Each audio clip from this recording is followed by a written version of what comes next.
Okay, g'day, everyone. Welcome to RGB Aero Photography Starbase Flyover Live number 17. And here we go. The weather was looking really ippy all week, so it looks like we've got a bit of a break, just enough to get through. Looks like the weather's going to be pretty foul over the next few days, so we're taking the opportunity today to get up there and have a little poke around, have a little look around. There's a few exciting things today. I hope we get to see that booster 18.3 tank that got a little bit bent, I guess you want to say, for a better word. So yeah, there's lots of exciting things to see. The new ASU equipment, there's heaps of things to be looking at this week. So I can't wait to see what the images look like. There's taxiing out. We had a little delay today because there was some traffic on the highways for the pilot. There was some kind of accident somewhere. The pilot wasn't involved, but the pilot was delayed because of some kind of accident on the highway. So thanks for your patience. And here we go. Fred did well to get, he was only like 5 or 10 minutes late. So that's awesome.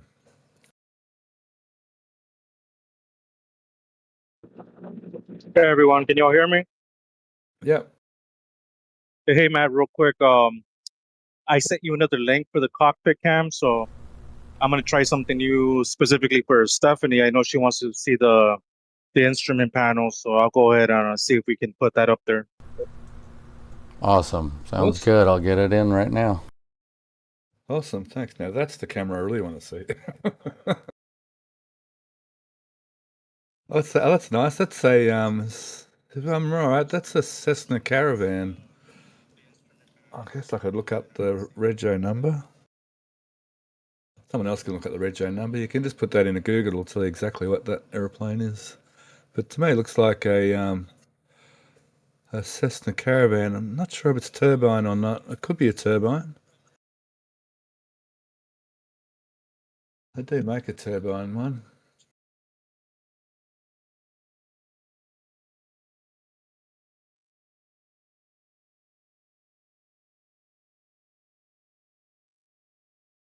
Okay. Oh yeah. A dashboard view. Nice. Yeah, that'd be nice. It is. Thanks, Aspen. Yep. Yeah, it looks turbine. The exhaust looks like a turbine exhaust. Although normally they just come out the side, don't they, Aspen? So maybe it's got some kind of fancy exhaust to do with something to do with that particular plane.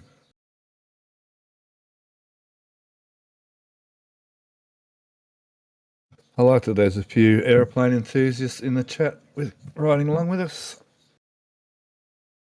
Okay, and here we go, taking off. Got the nose up, nice bit of angle of attack going on there. V1. V1, rotate, yep.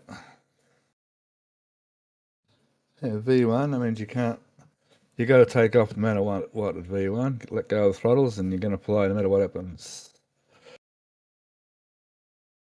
We have instruments. Oh, cool. Let me see if I can just zoom that in. I might have to not look at chat for a second if I zoom that in. I'll send you the link real quick. Oh, yeah. There we go. We're climbing out at about just under 80 knots. Oh, it's a bit bumpy up there today. You can see everything sort of bumping around compared to last flight. Whoa, we're zooming right into the airspeed indicator there. Awesome. Good old steam gauge type airspeed indicator there. There's a direction indicator, so it's like a compass, but the one on the right's like a compass, except it's a gyro. So you set that before takeoff. You set that to your magnetic compass, and then it runs on gyros from then on. So it's a lot more accurate and doesn't bounce around as much as the magnetic compass does. Down to the left. What's that? Oh, that's an altimeter. In the middle, down the bottom is the. It's not operational. Is the turn coordinator. So if the turn's well coordinated, the ball will be in the center. And it gives the pilot, if the ball's off to the left, he needs to put a bit more left rudder in to step on the ball, basically. That makes sure the airplane's flying straight through the air and not flying a little bit sideways. because you don't want to be flying sideways at all, because that increases the drag significantly, obviously. So you want to keep the fuselage nicely in line with the airstream that's coming onto the aircraft. So now in a turn here, the pilot's got to balance with the rudders. He's got to balance that ball to stay in the middle. Of course, when you put aileron out, there's always adverse yaw effect when you put aileron in. So the left wing going down just then has less drag on it than the right wing that's going up. So that tends to point the nose in the wrong direction. So you've got to correct aileron with a bit of rudder. The Wright brothers worked that out on their first few flights. Or was it Curtis? One of the two worked it out. It might have been Curtis. No, it was Wright brothers, and Curtis used it as well. That's right. I remember now. Oh yeah, we've got some photos coming through of the storage, the airport storage lot. The old steam gauges, the old analog gauges. Yeah, a lot of planes still use. There's a lot of trainer planes like this still use the old analog gauges. That, I suppose when you're doing a simple flight like Starbase, you don't really need all the electronics and GPS. Fred may even have a GPS sitting on his lap, or sitting on the dash. There's somewhere to help him, but for a little flight like this, it's not really necessary. You can pretty well fly by visual.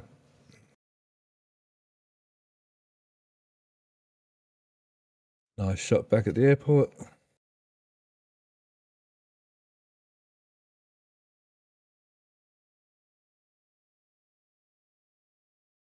Oh, okay, there's the airport lot photos coming through.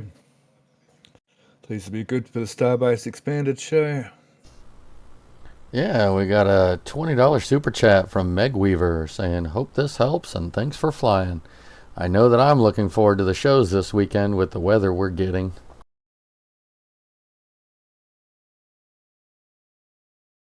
Yeah, we're very fortunate to get this flight done today. Oh, wow, good on you. Yep, so every bit of all those little donations help with the fuel. We're the fuel's only just getting met at the moment. I missed the announcements earlier. What's going on with that? We had another event dudes at a flyover. What happened? Yeah, Event Dudes did a flyover at KSC and took some absolutely incredible pictures. So we are going to have a very busy next few days. So just to let everybody know, we have this flyover that's going on now. Then we usually have a show and tell the same evening to cover these pictures. But what we're going to be doing this week, because we have the KSC flyover pictures, we're going to do tonight's show and tell with the KSC pictures, and then we're going to have the show and tell for this flyover tomorrow evening. Then on Saturday, we're going to be doing a live stream for the KSC pictures, and Sunday we'll be doing our normal Starbase Weekly for the Starbase pictures. And then, of course, Tuesday we have Starbase Expanded, so very busy next few days. Holy moly, yeah, definitely. Right on. And I'm going to have no voice left by Wednesday. For sure. And a big thank you to Methane Man for the $20 super chat saying, I'm in. We appreciate it, buddy. Good stuff. Yeah, Methane Man's very valued contributor to the channel with questions and around the community in general. He has a lot to, he knows a lot of stuff around the area. He adds to the conversations in different Discord servers from time to time. Absolutely. And just for a little bit more information, as you all know, we usually do an edited video every week that comes out on Thursdays that covers the Starbase flyover. We are also going to be doing an edited video for the KSC pictures, so look forward to that one too this week. Oh, I see a dish.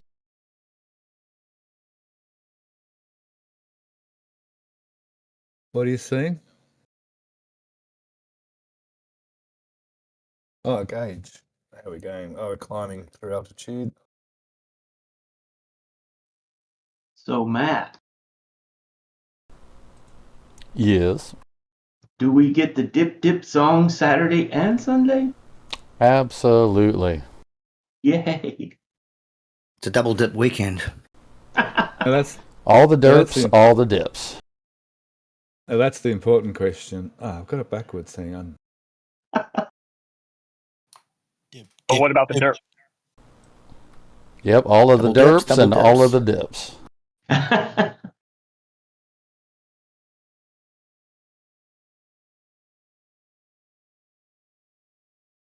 Whoever wrote that song did an amazing job. I believe it's French Fuse, if I'm correct. That's what's going on. They've gone over the numbers. Have gone over the 1,000. So I'd have to use the date modified again.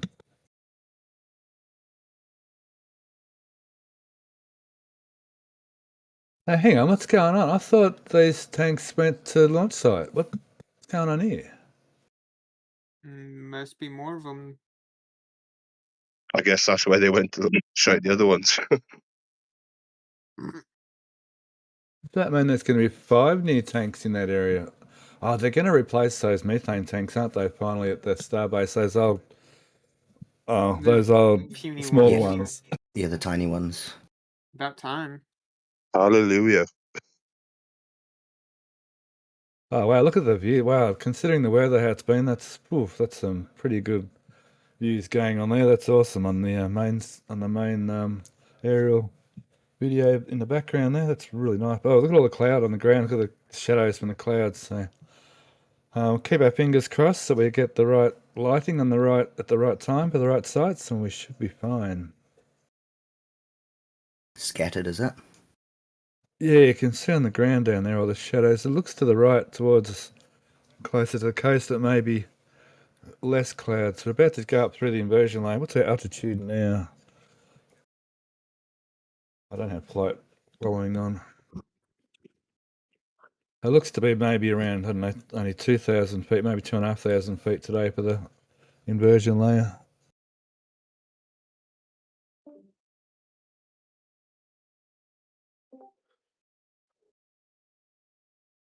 They're getting some port photos. Yeah, a bit of shadow down there. You can see in some of the photos already.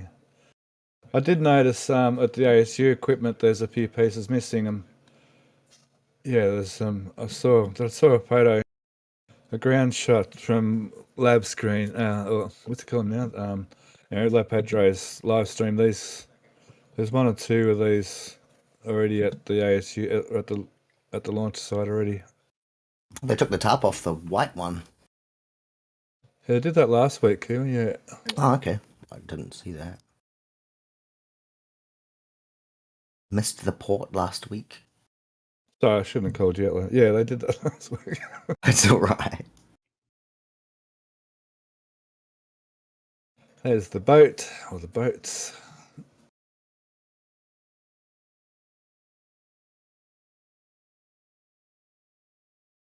Oh, hang on, that's not the.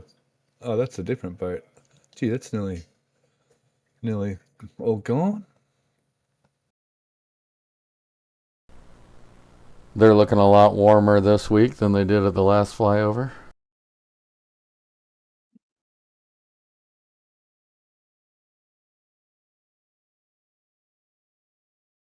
What's that site?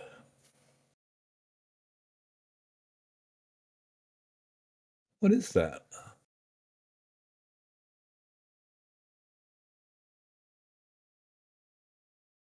Oh, the cockpit cam's gone a bit wonky on you there, Matt.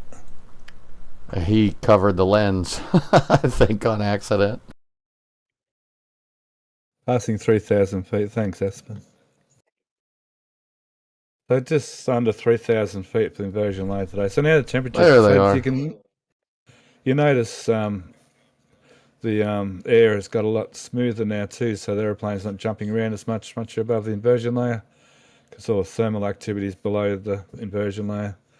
So it also got a lot colder right now above the inversion layer. Probably dropped maybe 15, 20 odd degrees going through the inversion layer today.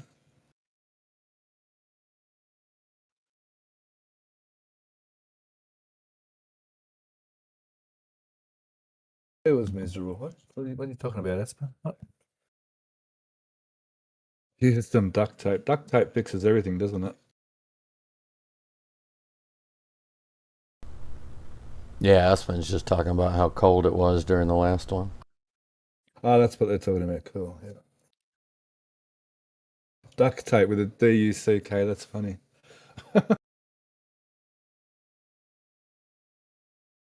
I got a little bit of imagery from the LNG unit.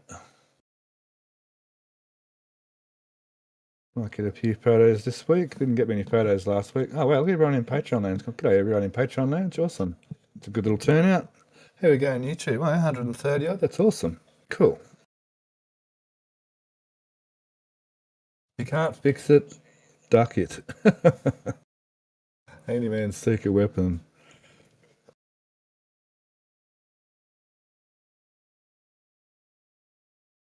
Am I mansplaining if I say it's actually D-U-C-T tape, duct tape? I don't know. I'm sure everyone actually does know that.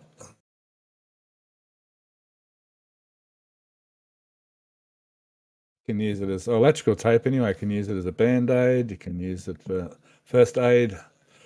It's pretty amazing stuff, some of those tapes.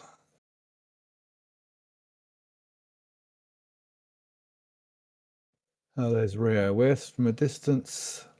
And the, I think, is that it? Is that the Rocket Ranch outpost, or is the Rocket Ranch further over, I think? Oh, that might be it. That might be the container viewing platform. Yeah, hit the like button if you please, if you've got a second there. And comments in the live stream are good. They all help the algorithms.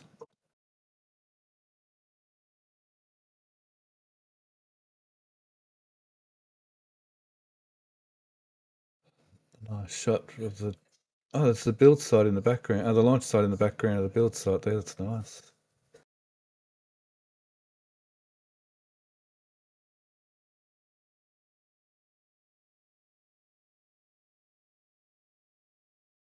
Oh, I've got some of the Patreon members I see in chat. We've got JS Webb and Indy Star and Matt, of course.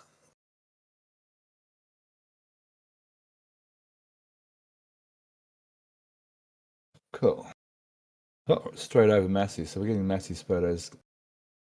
Let's see. We won't be able to see test tank 18.3 from these images, but there she is.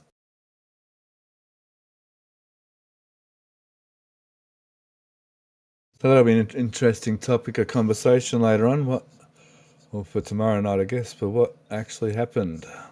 I think you can just see the creases in this photo with the light reflecting down there, perhaps. And a big Amy, what thank you to happened JS for the gifted membership. Much appreciated. You're very welcome. And who did it go to? Oh my gosh. Surely That's not. hilarious. That is hilarious.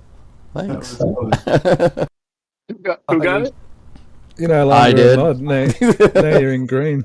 Now you're in green. You're not a mod anymore. Yeah, right. I'll do that again. Oh, that's hilarious. That's funny.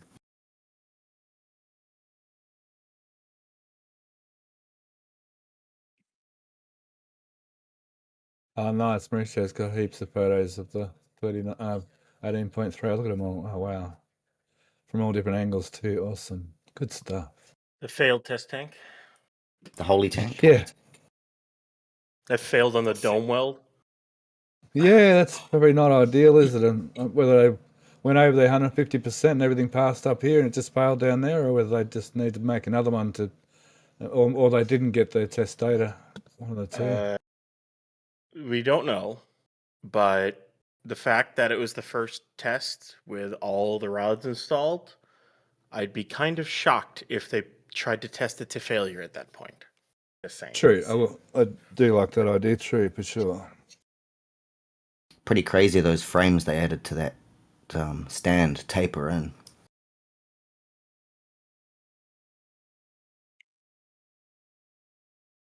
Oh, what happened? What? Yeah, they'll line up perfectly with the lift with like right at the side of the ship. Oh, Yeah. over on the static bar stand. Mm.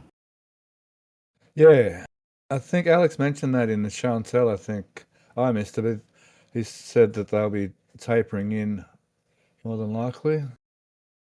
Yeah, you can't see it on the crane from far away. Right there, is it? Oh, there it is, yeah. Yeah. Tapers in there and tapers in there. So that should be close to the sort of width for the ship, I guess, for those things to be about in the right spot. A little bit wider than the ship, so the ship can fit in there. And a big thank you to David Richter. Welcome to RGV Early Access.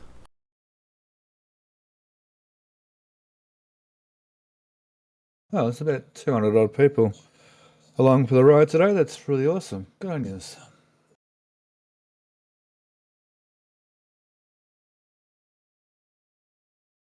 Didn't really expect it to be quite this popular, but it seems everyone really loves coming along for the ride, so we're happy to keep doing this. So expect to see this every Flyover for quite some time now.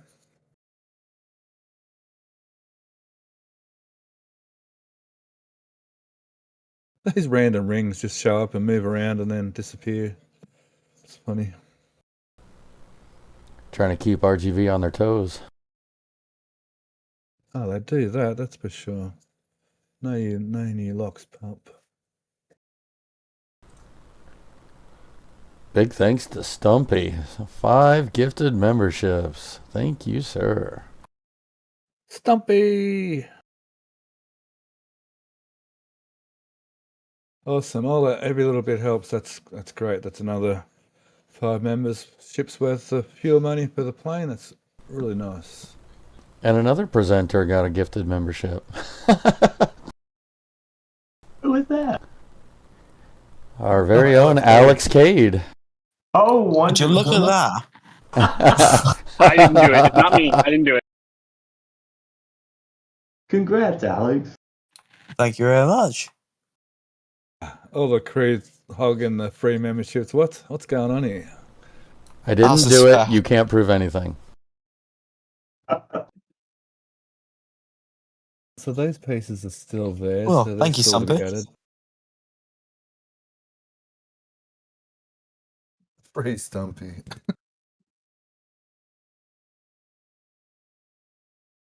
S Stumpy. That's funny.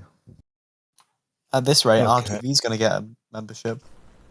That would be funny.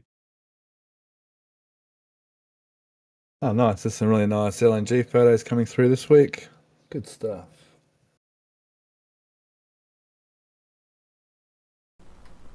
Wonder if Wow, they've such a- progressed any further on that concrete top yet.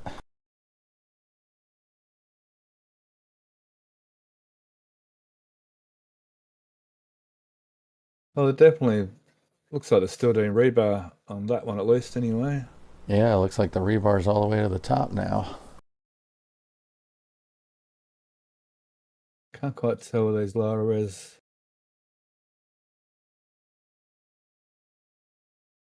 Oh, this one's only the way to the top and the other one hasn't quite finished yet. Well, I'd like to see the attitude indicator during turns like this just to see how far he is banked over, whether it's 45 or 60. I think Aspen is at a maximum of 45 or 60 degree bank allowed on a Cessna 150. Been a minute since I've read the books. You'd have to look at the flight manual for that. Someone in chat, Aspen, seems to know a heck of a lot about the Cessna 150s and 180s, and that's he easily answers my questions. And a big thank you to Correct. Kiwi Nibbles for the 1 gifted membership. And yeah, you're correct, Ryan, yeah, about the SOP manual, whatever you want to call it, in the aircraft operating manual. Well, actually, here's the thing. I guess it technically doesn't have a bank limit. It's whatever you can recover from. We'll go with that. It's the more accurate term. You could bank and do a barrel roll or an aileron roll. Question is, can you recover from it? That's the real question. Can you walk away from it after you completed such a maneuver? Well, technically, you could do like a ballistic roll rather than an aileron roll, because an aileron roll will incur a negative 1g when you're inverted, because you'd maintain altitude with an aileron roll. That's an aerobatic maneuver. But you put the nose slightly up and then do your roll, you can sort of do it at 0 G's okay. Yeah, the only biggest issue is if you do roll all the way over is, especially if you're using a carburetor run 150, the carb's not really going to work very well when you're inverted. Yeah, the Cessna oil system too. Cessna doesn't like Yeah. negative G's. But yeah, definitely the carby too, yeah. Yeah, barrel roll, correct. Yeah, my dad used to say, being a pilot, he used to always say, if you do a barrel roll correctly, someone sitting in the passenger seat should not even notice that you've done one. It should be a constant positive 1G the whole way around. The barrel roll, yeah, introduce a bit of Mauricio's elevator. going to get the Pad 2 fan box going, at least. It's going right now. So we'll see some frosty lines in the tank farm. Okay, Aspen's saying 45 degrees would be the maximum. Thanks, I knew you'd know that.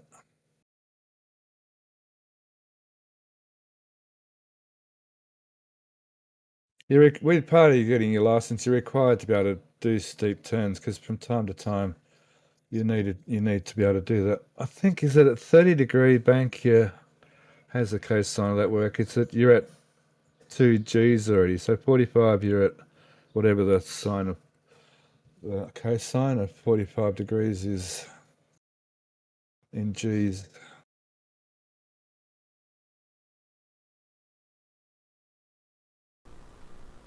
We got the That's cockpit view back again. Oh, cool.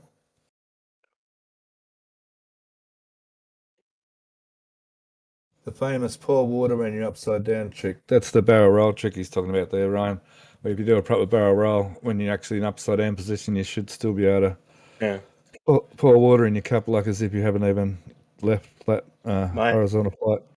Every time I say or hear barrel, I always think of Star Fox. If anyone gets that call back, like N64.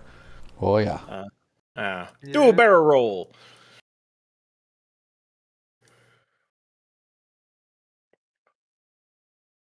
Horatio's going to catch some nice shots of Test Tank 17. They've disconnected some of the big pull down actuators that connect the actual cage to the side. Some of those have disconnected, so I think they're finally done with that thing. Yeah. So that was a Nintendo game, yeah? You're talking about? Yeah, Star Fox. I had to Google it. It'd be interesting to see what goes in the Super Crusher next. Reconfigure it and S39.1. That's my guess. Oh, so thanks, Aspen. It's 1.4G at 45 and 2G at 60-degree bank. Thank you. That's right.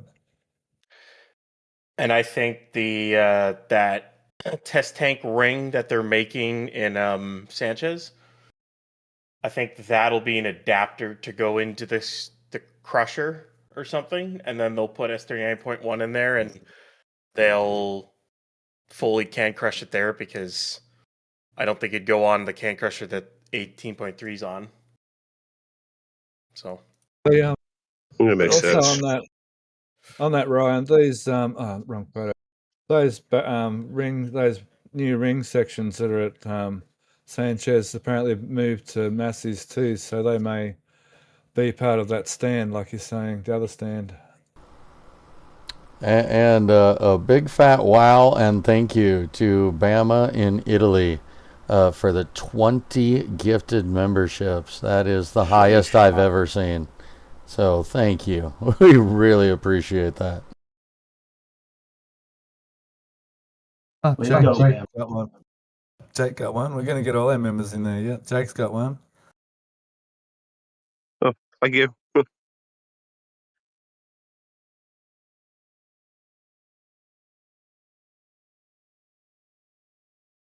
Oh, that's good on you. Thank you. We really appreciate that to help keep the plane in the sky. It's really good of you. Thanks.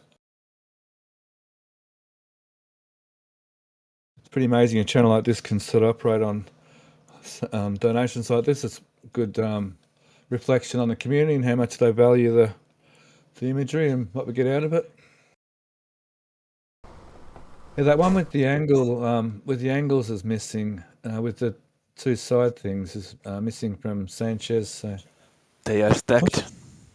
They're stacked to each other, yeah. They're both there. Ah, Yeah. right. Ah, so they're they did go on stacked. top of each other. Uh-huh.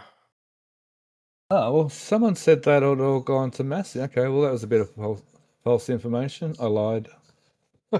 I'm telling you guys, it's just a sewer union. That's all it is.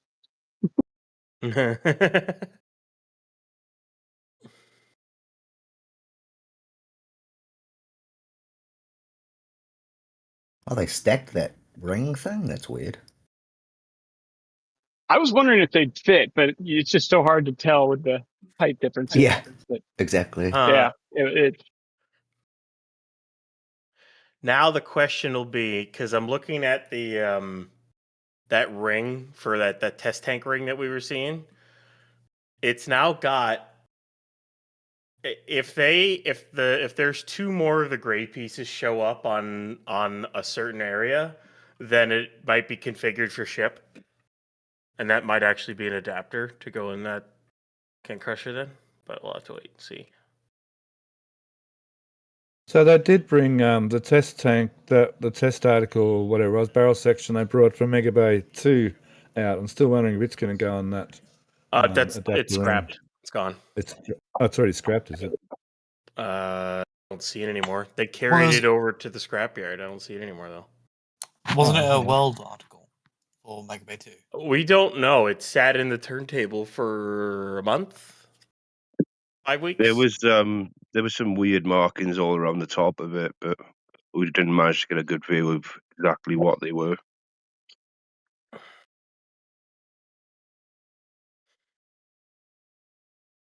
But with how long it's sat in the bay on its own, I kind of figured that it was probably literally just the barrel, not actual test tank. Pathfinder for the robot or whatever in there, the welder or whatever in there. Which would be kind of odd to Pathfinder since you just stacked a ship with that robot, but you know. Oh, they fully scrapped it already. Yeah, it's gone. Did we get any good pictures of the entrance to Mega Bay 1? Atomizers in the chat said that the door is fully open right now. Well, I would just say, Mauricio, just to who's in here, if you're listening, if you can get an angle. Yeah. It's a hard angle to get though to try to see that booster because it's tucked away in the turntable, but you know. If you've got a parachute, you know, like, and you're skillful enough, I'm pretty sure you could get a good enough shot. You just got to land away from the build site so you don't take it away. just like fly into Mega Bay 1. You know, danger is but an obstacle. We can do a fundraiser for one. Yeah. Man, look how quick they were with that. Or at the launch site. Well, that's where the new tanks are going. Jeez, that was quick. They demoed what was left of that real fast. Holy jumping. Is Booster 19's not out yet, is it? Is the cryo stand in Mega Bay 1 yet? No, the cryo stand is in that picture right next to the ship static fire stand. That's next to Mega Bay 2. It's right there. Gotcha. Yeah. Cool, thanks. And what else you can see there as well is the Starlink loader box sitting out there for whatever reason. Oh, that's right. That moved last night, didn't it? Did we see the cryo stand on the last flyover? The booster cryo stand on the last flyover was at Massey's because it went to the production site Sunday. Because I'm just wondering whether or not the SPMTs under it are a new development. Because obviously they left it there, but I'm wondering, have they set it down, or are they getting ready to move? I mean, they might have just kept the SPMTs under it. There's no counterweights on it at all, so I don't think it's ready to move at all. They'd have to counterweight it up and then bring it in. So they're not staying there, are they? Those big tanks? no, they're going right there. Yeah, that's what I thought. I That's knew where that. they're going. Oh, they'll be ready for them. So, all 5 in there? 3. There's 3 of them. No, there's still 3 at the there's still more 3 at the Port Oh, Connector so they Road. brought 5 in. Okay. Well, I don't know where the rest are going then. We'll put it that way. I was about to say, because I thought I saw that at a Port Connector, and I'm like, wait, didn't they bring 2 in? Question mark. I was like, what? No, I'll show you. There's still. Oh, you saw it. There's still 3 at the Port Connector Road. Yeah. So they got 5 new tanks. I'm going to be honest, right? Well, here's the thing. If they put them right there... There you go. 3 at the Port Connector Road still.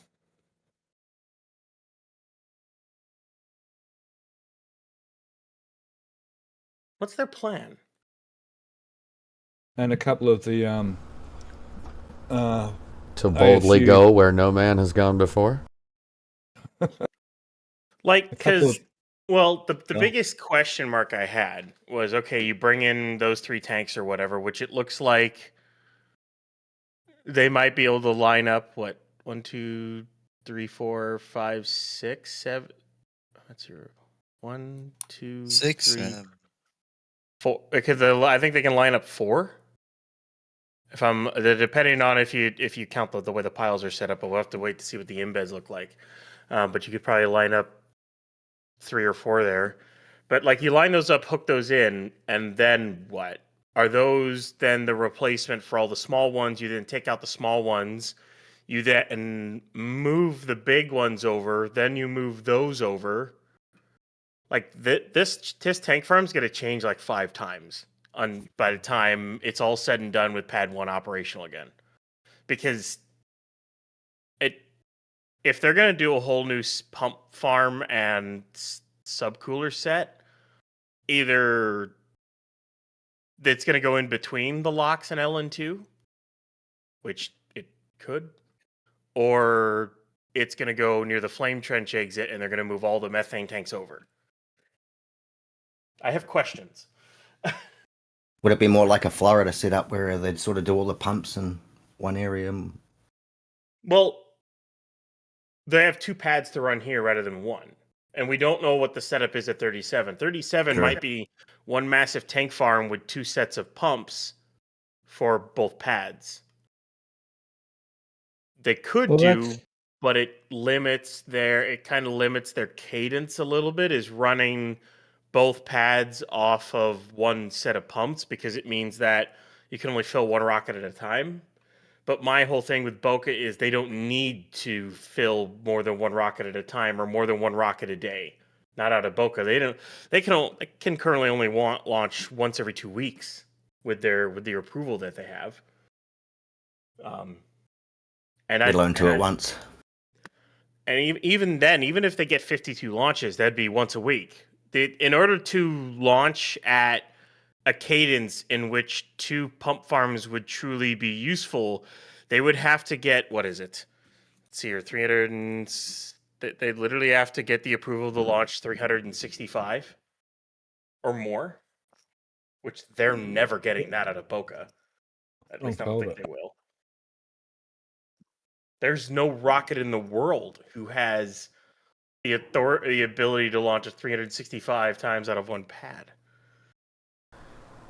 Or one launch site. I thought the crazy thing was the X post that Elon put out earlier this week of within like 3 years we'll be launching 1 every hour. It's like, no.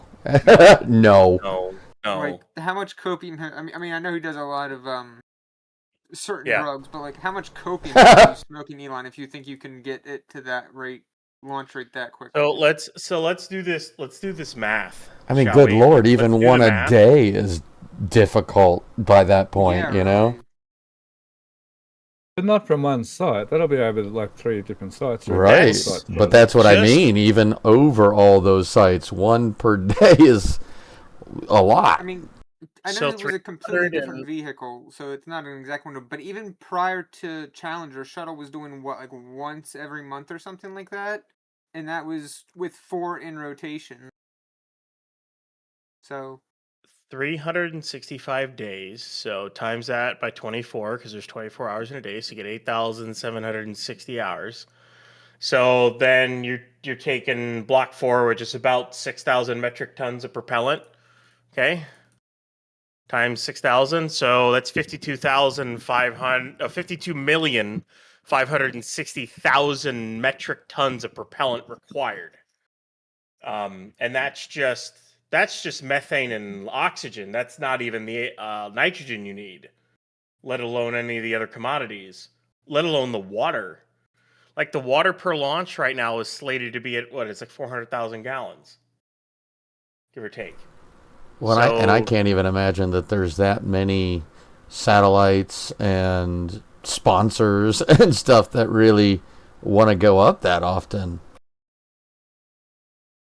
Let's head to Mars, though. Those sort of numbers are on the Mars missions, aren't they? So 8,760 times 8675309. Yeah. So that would be that. So you're talking about 8,760 launches a year. So you're launching every hour, and you need 400,000 gallons of water per launch. Take a wild guess at how many gallons of water that is required for that. How many? 3.5 billion. Billion? Billion. Wow. Like, okay, like, no, it's not happening. Well, right, and look at how long it takes just to build one pad currently. I mean, how many pads are you going to need to be launching one per hour? You're probably going to want like 20 pads, 30 pads. Right, right, minimum. You're not, I mean, the more I look at it, you're not getting the approval to launch out of LC-49. As much as everyone wants that to happen, it's not happening. It's way too close to public beaches. The environmental, no, it's never happening. Not unless someone just completely ignores everything, but I don't think that'll happen. You'd need a dictator to push that through. Agencies won't allow that one. There's just no. But the whole reason why they want that launch cadence is because they want is tanker flights. You need 15 plus tanker flights, or maybe even 20, to send 150, 200 tons to Mars right now, with what Starship is supposedly going to be able to do. So good luck. Don't forget point to point. Just a quick thanks to Barmer in Italy. Thanks for your feedback there. Yeah, these live flyovers are adding to the channel. Yeah, and everyone seems to be getting really good feedback. People seem to be enjoying coming along for the ride. So that's awesome bit of feedback. Thanks.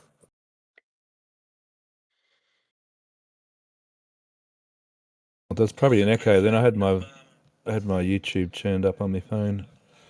Yeah, that's interesting. Interesting numbers, Ryan. Yeah, for sure.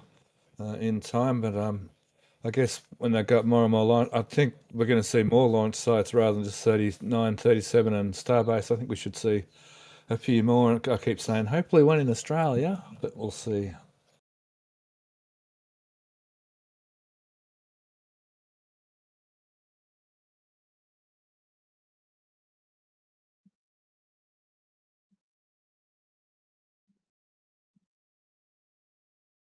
So I ended up getting some really nice photos this week. The lighting behaved itself for us, and everything looks good for the imagery.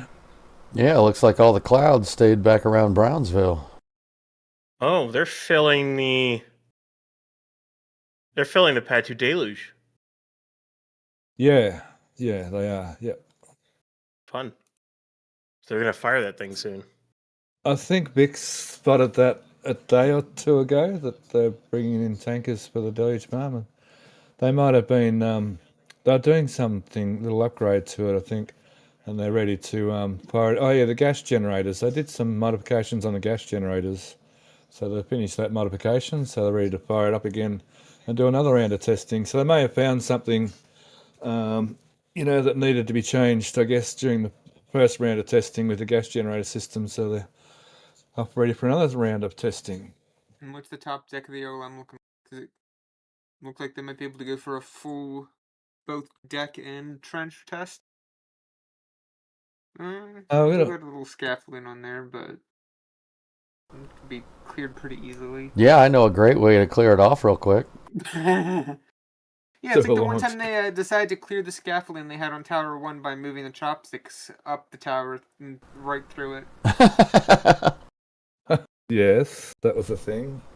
Real quick shout out for Kiwi Nibbles, RGV flight supporter for 14 months in a row right now. Their thought is we'll need to construct an offshore launch island. Maybe. Now, Gigi asked a question, wouldn't ITAR restrictions prevent an Australian launch site? America and Australia was last year, I think, it might have been the year before, last year signed a treaty to do with ITAR and having American rocket technology used in Australia as a launch site. So, and that's why I keep saying that maybe we'll get one over here in Australia because of that recent treaty between America and Australia to do with ITAR.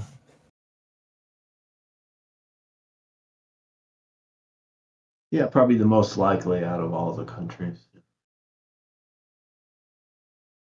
We've got a really nice spot up there in far north Queensland. Or not even just in North Queensland, but there's another one even further in far north Queensland. You could do live coverage, Stephanie. Maybe. It's only about 3,000 kilometres from me, where I'm living right now. 2,500 kilometres, whatever.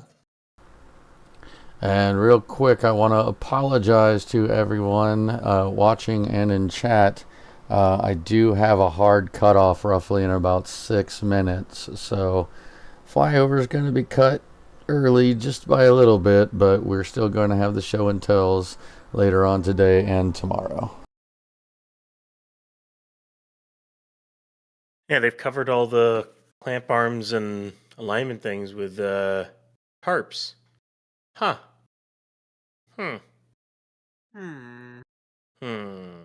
Let's watch for scaffolding to leave, maybe, and then they fire the whole thing. Oh, please and thank you. Let's do it. Yeah. I want to see it so badly. We need a win. Of course, they couldn't have done that before they built that wall there, because now Rover 3's views. The great view Rover 3 would have had if that's now a little blocked by a wall. Yeah. Dune 2 is gonna have Dune Cam is gonna have a really, really nice shot of that thing when the whole thing fires. Look at that drilling rig going for it. Oh well. I mean, this lab at Nerdle will have a decent view, but it won't be as straight on of a view as Rover 3 would have had. I'm gonna say right pile time. It hasn't exactly been smooth sailing so far. These piles. That's an understatement. I wonder if they're hitting things or whether they're getting collapse in the bottom of the hole. You think they're trying to shortcut soil mixing? I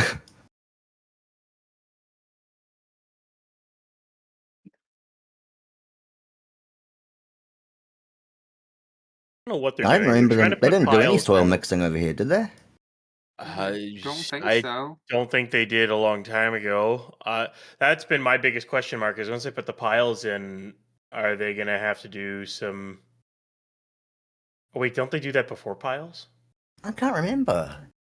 Yeah. I don't remember how that... Yeah, it'd be before piles because then you would get in the way of the piles with the soil mixing. Yeah. Yeah, so if they're putting in piles, they're going to go sheet piles, and then I guess they're not going to do I forget what it's called.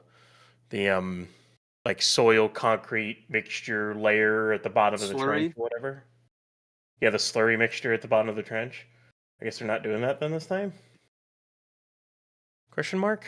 I don't know. Need like BJ or whatnot here. You know, this land has already been, since they've already done some on it, dewatering it and other stuff, maybe they did some testing and it's dry enough and firm enough for what they need it to do.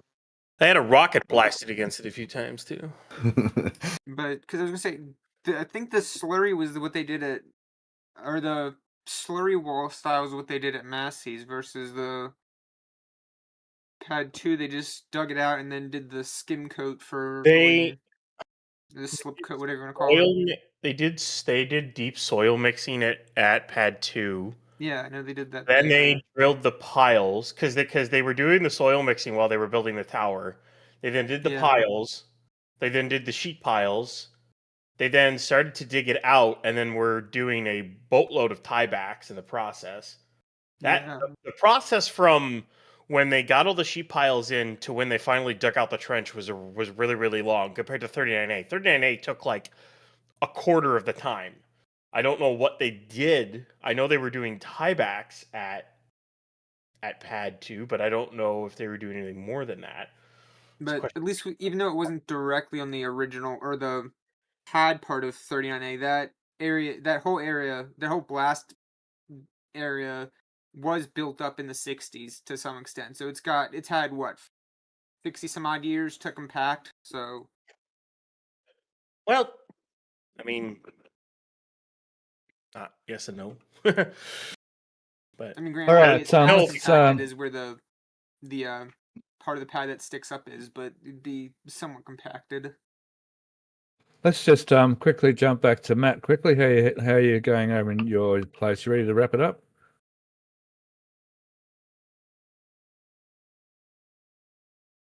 Where'd you go? He already left. We've been off YouTube for 5 minutes. No, just kidding. I don't know. I just ran to the bathroom real quick. I'm back. I've got 4 more minutes tops.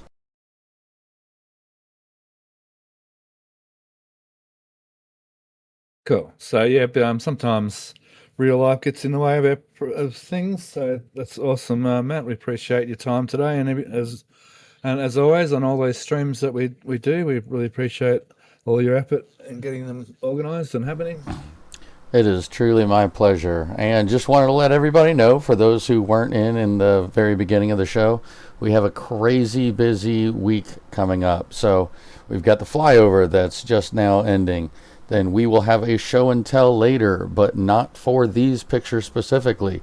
We had event dudes that did a flyover at KSC and got some absolutely incredible pictures. So we are going to be doing a show and tell for that tonight. Then our normal show and tell for these pictures will be tomorrow evening. Then on Saturday, we will be doing a live stream for everyone, for YouTube and all of our members, that will be covering the KSC pictures. And then on Sunday, we will have our normal Starbase Weekly that will be covering the Starbase pictures that are taken today. And then, of course, on Tuesday, we have Starbase Expanded. So very, very busy next few days.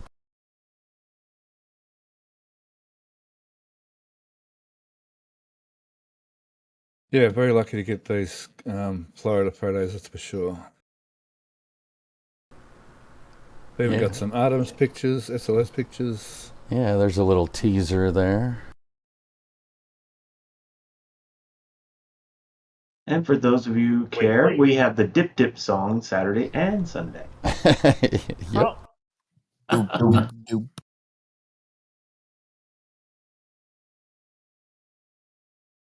Dang it, I have to work during this show and tell him. No. You can take off, can't you, Ryan? No, someone else just took off tonight, so I can't. You'll be helping the planes take off. 6 p.m. Central, correct? Correct. Yep, it will be 6 p.m. Central for both show and tells for the next 2 days. Then we have 12 p.m. Central on Saturday and Sunday, and then 6 p.m. Central for the Tuesday expanded show. But with that, was just about to we want to say, say thank you I- to everyone for joining. We really appreciate it, and I'm so sorry that I have to cut the flyover a little bit short, but as Stephanie said, sometimes life gets in the way. I got to go pick up the kids from school, so we really appreciate you guys coming out, and we really hope that you will join us for the show and tells and both live streams. And of course, we actually will have 2 edited videos coming out this week also, one for Starbase and one for KFC. So we are going to be crushing it this week. Steph?